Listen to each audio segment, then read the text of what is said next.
பத்தி பார்க்க போறோம்னா, பிற்கால சேரர்களாகிய குலசேகர சேரர்கள பத்தி தான் பார்க்க போறோம். இவங்க சேரப்பெருமாள் என்ற வம்சத்த சேர்ந்தவங்க. அதாவது முற்கால சேரர்கள் வந்து களப்பிரர்கள் காலத்துல ஒரு சிறிய பகுதியில குடிபெயர்ந்து, அங்க தங்களுடைய வாழ்வ வாழ்ந்துட்டு இருந்தாங்க. அதன் பின்பு அவருடைய மரபு வழியாகிய சேரன் பெருமாளும், அதுபோல குலசேகரவர்மன் என்ற அவர் மரபு வழி வந்தவங்களும், அப்ப இருந்த பல்லவா மற்றும் ஆய்க் குலத்தினர வந்து வெற்றி பெற்று இங்க ஆட்சிய நிறுவுறாங்க.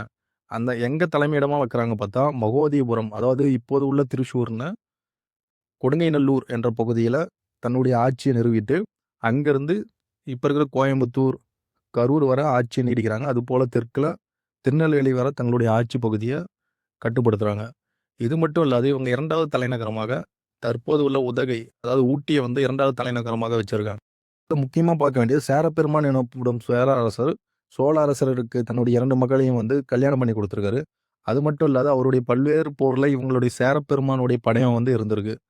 இவர்கள் முசிறிய வந்து முக்கிய துறைமுகமா வச்சு பல்வேறு வகையான நாடுகள்ல வணிகம் செஞ்சுட்டு இருந்திருக்காங்க. இது மட்டும் அல்லாது இவர்கள் பல்வேறு வகையான ரூலர வந்து கொண்டு வந்திருக்காங்க. அது என்னன்னா வேணாடு ரூலர், குட்டநாடு ரூலர் மற்றும் தென்பாண்டி ரூலர் எனும் 3 வகையான சிறிய சிற்றரசுகள வைத்து சிறிய சிறிய பகுதிகள வந்து ஆட்சி செஞ்சிருக்காங்க. அவர்களின் அரண்மனையை சுற்றி 4 வகையான தளி கோயில்கள் இருந்திருக்கு. அது என்னன்னு பார்த்தா, பரவூர்ல இருக்க திருவாச்சிக்குளம் சிவன் டெம்பிள், அதுபோல மேல்தளியாகிய மொழிக்குளம் டெம்பிள், அதுபோல் கீழ்த்தளியாகிய இறைக்குளம் டெம்பிள், அதுபோல் இரிஞ்சலாங்குடால உள்ள சிங்கப்புரம் என்ற டெம்பிள். 4 வகையான தளி கோயில்கள் வந்து இவருடைய கொடுங்கல்லூர் அரண்மனை சுத்தி இருந்திருக்கு. அதல்லாது கொடுங்கல்லூர் பகவதி அம்மனை இவனுங்க வந்து முக்கியமான படை வீரர்களின் படைவீடா வந்து பயன்படுத்தியிருக்காங்க. இதல்லாது 101 எனும் படை வீரர்களும், நிழல் எனப்படும் ஒரு அமைப்பு வந்து இவங்கள வந்து காடா வந்து யூஸ் பண்ணியிருக்காங்க.